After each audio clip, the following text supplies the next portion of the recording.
C'est- Ah oui, il faudrait que je prépare ce genre de questions parce que C'est la surprise. ouais, c'est une sorte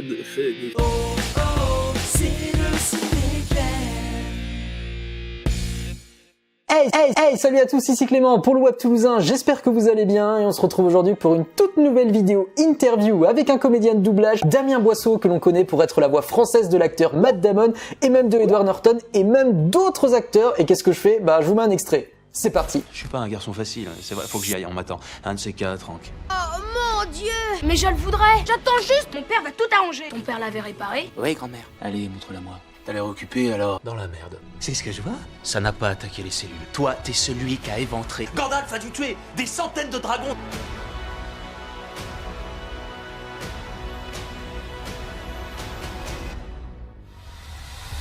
Je ferai preuve de la plus grande vigilance quant aux gens à qui j'en parlerai. C'est vrai, ça vous permettra de vivre le reste de votre vie sans jamais avoir vraiment à connaître personne. Mais cette fille, elle est super belle, elle est marrante, elle est futée. Elle est différente de toutes les filles que j'avais vues.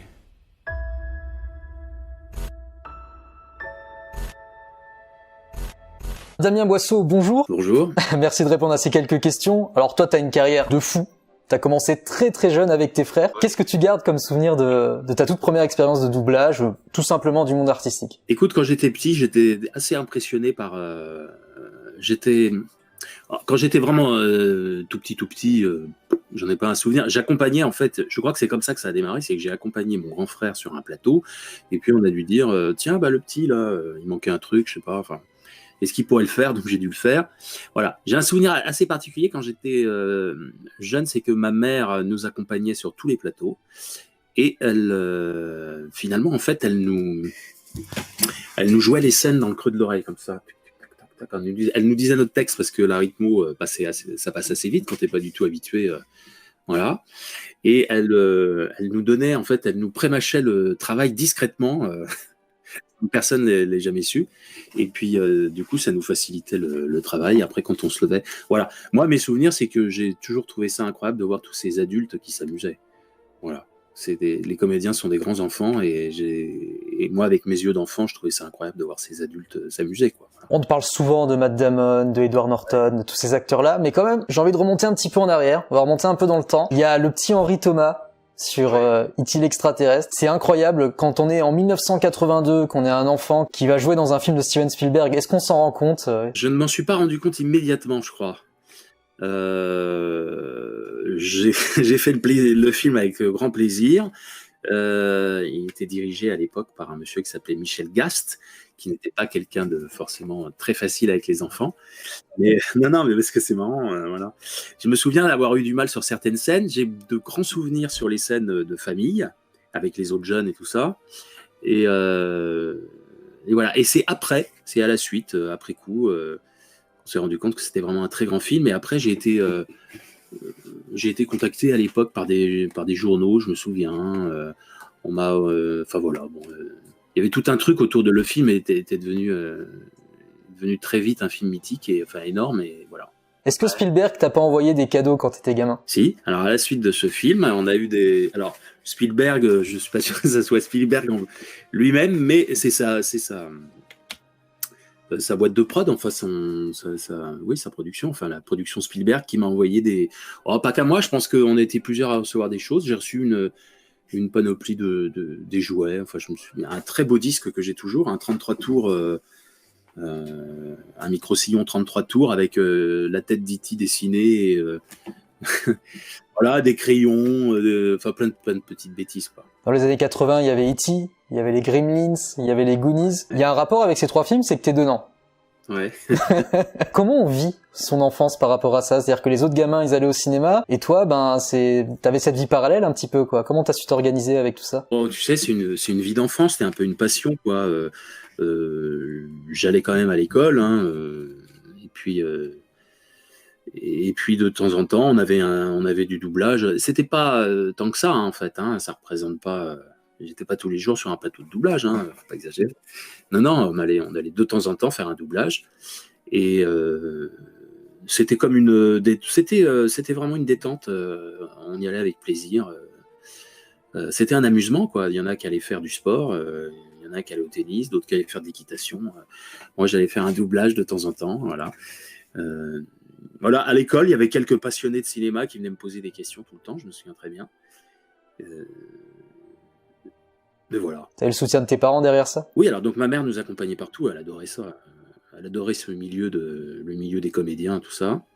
Mon père moins souvent, mais un petit peu, oui, bien sûr. Enfin, tant que ça marchait bien à l'école, il n'y avait pas de problème. Si d'un seul coup, je sais pas, ça se serait mal passé à l'école, je pense que ça se serait peut-être arrêté, quoi. Il y avait quand même, l'école était plus importante. Hein. Maintenant, on va voyager dans les années 90. Faut que je te parle d'un film qui m'a particulièrement marqué et qui a bien entendu marqué le public, c'est Good Will Hunting. Tu fais Matt Damon dessus. Dans ce film, il y a une réelle alchimie entre Matt Damon et Robin Williams. Je voulais savoir si c'était la même alchimie avec Michel Papinesky. Absolument. Oui. J'aime beaucoup Michel Papinesky. J'ai travaillé assez souvent avec lui.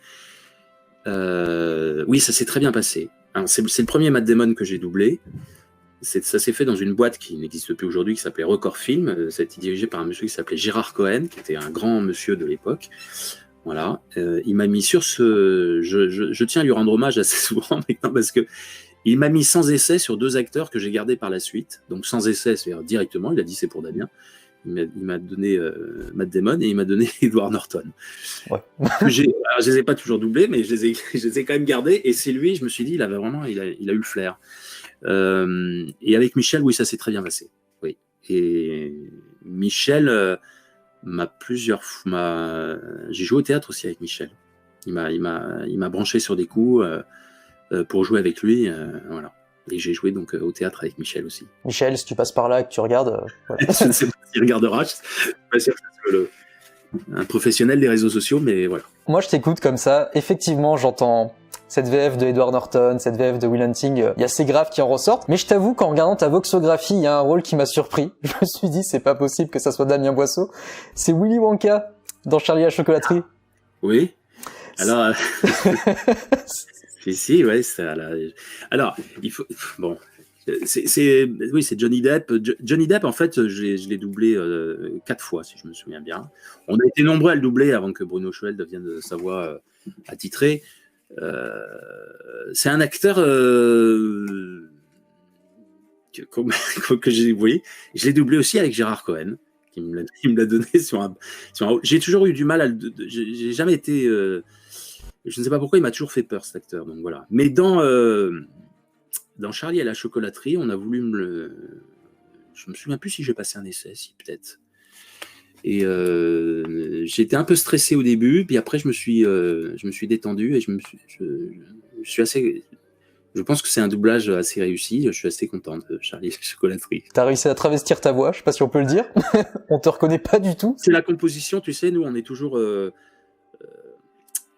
toujours focalisé sur la composition de l'acteur à l'écran, quoi. Donc c'est lui qui t'amène, voilà, qui t'amène ailleurs. Hein. Parfois, c'est le support de la création de l'acteur en original qui te tire et qui t'amène vers autre chose, quoi. T'as dû quitter ta zone de confort. Bizarrement, en fait, on me donne souvent on m'a souvent donné les héros, les beaux gosses, les gentils garçons, tout ça. Enfin bon, voilà. Donc ça, j'en ai fait beaucoup. Je me plains pas. Mais j'adore doubler les mecs complètement fous, les ch'tards et tout ça. Et je ne sais pas pourquoi on nous a moins donné parce qu'on doit penser que je suis quelqu'un de plus sage. Mais non, au contraire, j'adore ça.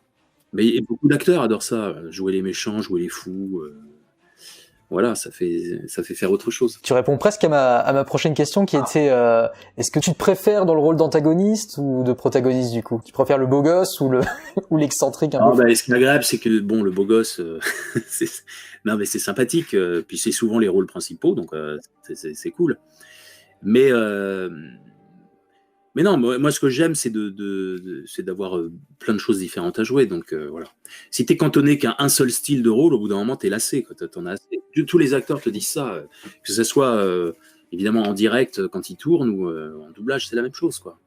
On a envie de jouer d'autres choses. Il faut qu'on parle d'Edward Norton. Hein. Ouais. Il y a 2 films, on doit souvent t'en parler.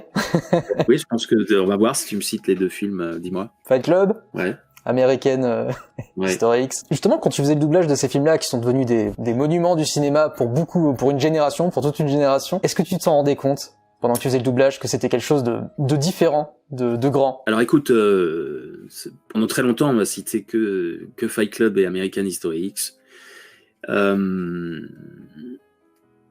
Alors, Fight Club, oui.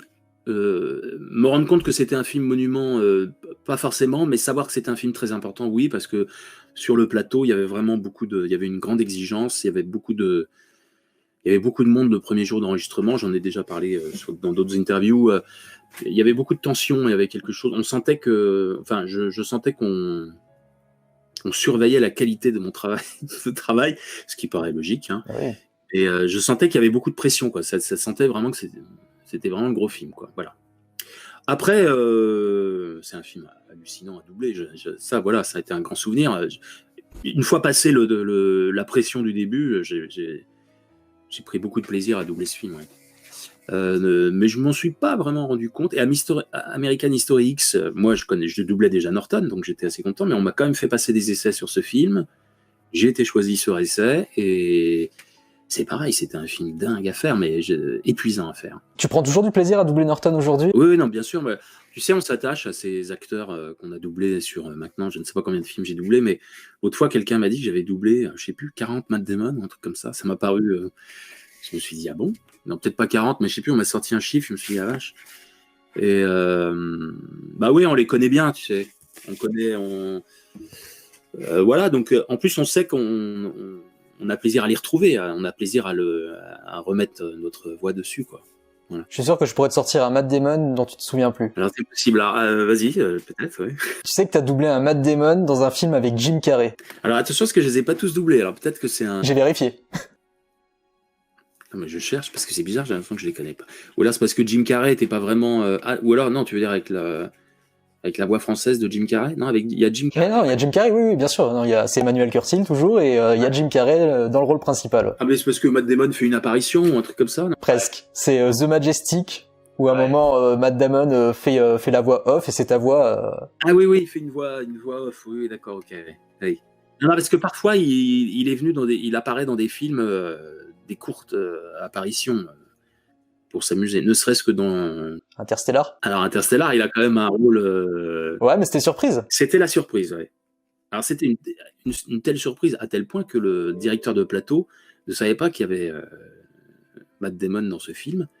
Et ce qui fait que quand il y a eu une projection, alors c'était un film qui était ultra protégé, et quand ils ont été à Londres pour une projection privée pour voir le film, j'ai pas été invité parce que personne ne savait qu'il y avait Matt Damon. Donc après, en voyant le film, ils ont vu merde. Donc voilà.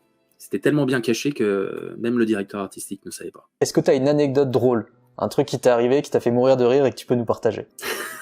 Ah oui, il faudrait que je prépare ce genre de questions parce que... C'est la surprise. Ouais, il y a certainement plein d'anecdotes, mais...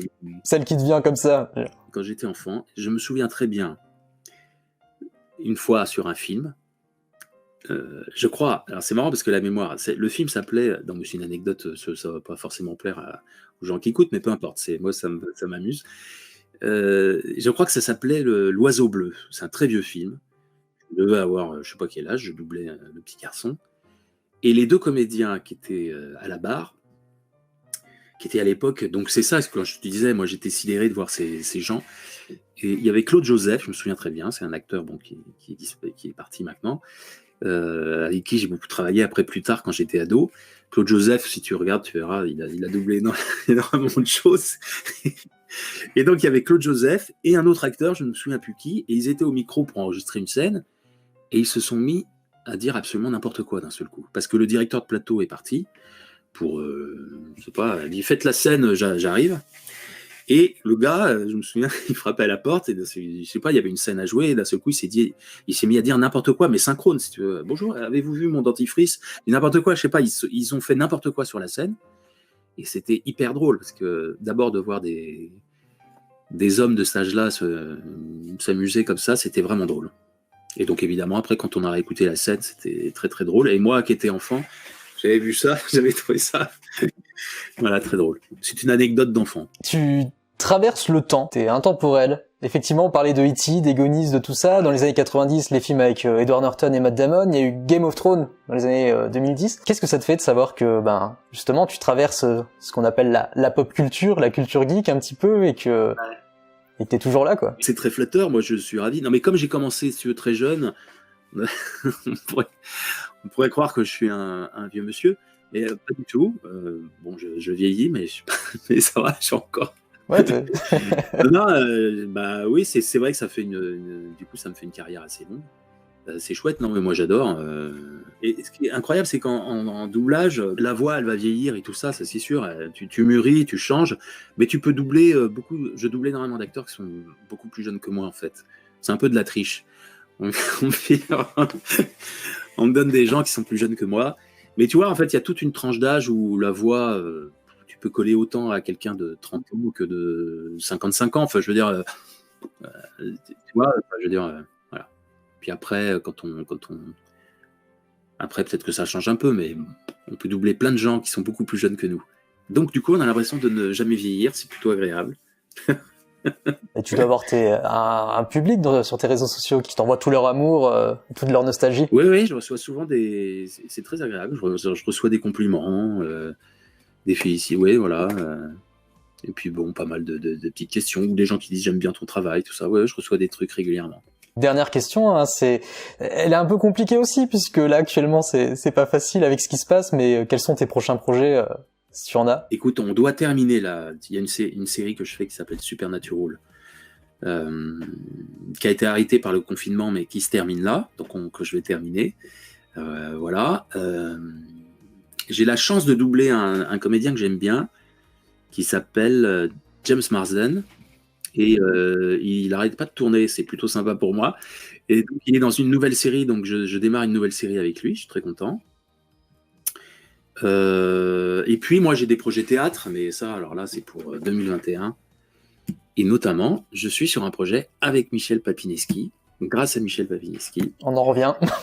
Donc voilà, exactement, on fait le tour.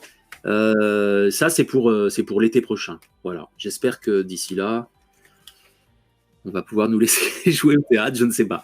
Voilà, mais on doit rentrer en répétition à partir de mars-avril. Enfin. Eh bien, merci beaucoup. Ouais, merci à toi. Très agréable de t'entendre, de nous partager ton expérience. Merci, même si tu n'es pas vieux, merci de traverser les époques. Donc voilà, je te remercie Damien et je te dis à très vite. Merci à toi. Voilà. À bientôt. Et voilà, cette vidéo se termine là pour aujourd'hui. J'espère qu'elle vous a plu. N'hésitez pas à rejoindre mes réseaux sociaux Twitter, Facebook et Instagram, ainsi que ceux du Web Toulousain, à vous abonner, à activer la petite cloche, à mettre un petit pouce en l'air et un commentaire pour me dire ce que vous en avez pensé. Si vous voulez d'autres comédiens ou comédiennes de doublage, bref, je réponds à tout le monde. Et voilà, moi je vous laisse ici, je vous embrasse, je vous aime et vous dis à très très vite dans le Ciné Club. Ciao!